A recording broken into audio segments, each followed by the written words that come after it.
What's going on, people? It is Irish Gunner HD here, you can call me Irish, and today we're back with episode 3 of Random Kit Generator. It's been a while since I did one of these. I kind of have them spaced out a little bit, just because when I sit down to do a video I've usually got something to talk about, and doing an episode of Random Kit Generator isn't exactly the first thing that I think about. But anyway, the weapon that I got for this one is the QBU-88 with the Cobra sight, the tactical light and the bipod. And the sidearm was the M1911 with suppressor, I believe. Yeah, I think it's the suppressor one. And there was no specializations or anything like that. Tugs and ammo, so nothing crazy there. So QBU-88. Definitely. Did I say QBZ95B when I said what gun it was? If so, it's the QBU-88. Anyway, you can see it on the screen. It would definitely fall into the category of underused weapons, in my opinion. No, it's really not something that you come across a whole lot, and for no real reason, because these semi-autos are all kind of, the semi-auto sniper rifles are all kind of the same. Like, they all are essentially the same, with the exception of the M417.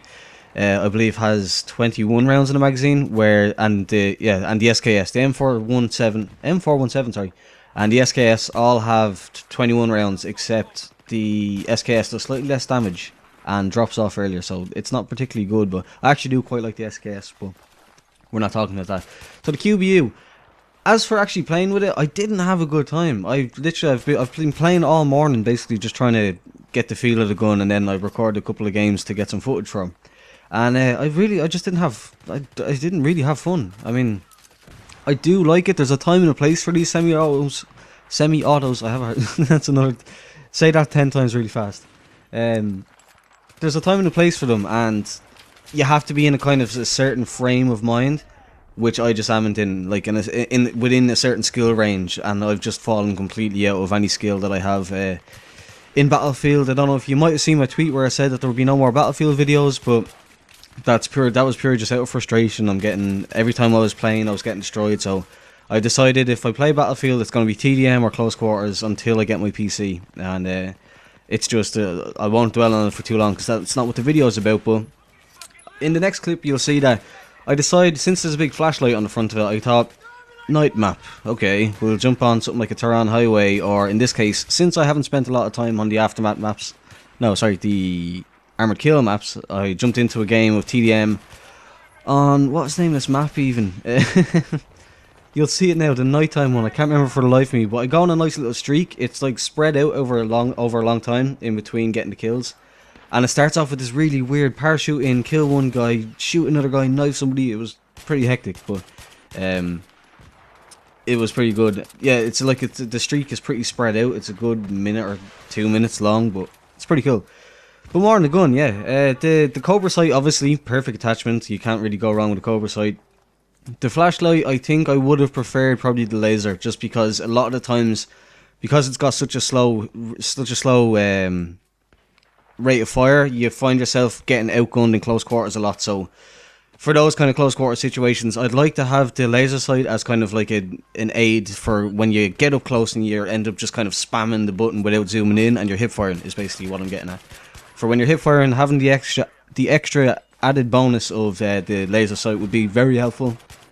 But again, on a night map like this, being able to blind people with the tactical light is also, it's just as helpful, I suppose. Like, especially in close quarters, when you get in, you'll see when I come around the corner here now to these guys, wouldn't have had a clue where I was exactly, because I was blinding them.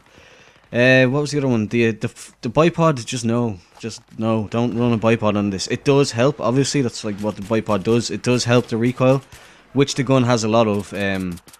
You can just tell, just all these semi-autos, the M417 in particular, I believe, has pretty big kick on it.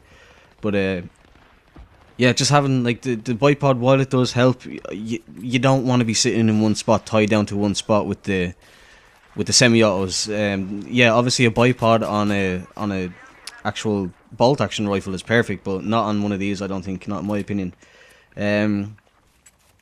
What else did I notice about it? The secondary, sorry, the M1911 suppressed. Great gun again. I'm still working on to get the S-Tac. I haven't got the S-Tac yet, only because, like I said, look at that for aim. That was just I was watching the video there. That was just terrible. But yeah, I finished them off in the end somehow. But yeah, so I haven't actually got the S-Tac yet. Like I said, I've been in such a funk with the game recently. I haven't put in a lot of time into endgame at all, or into any of it.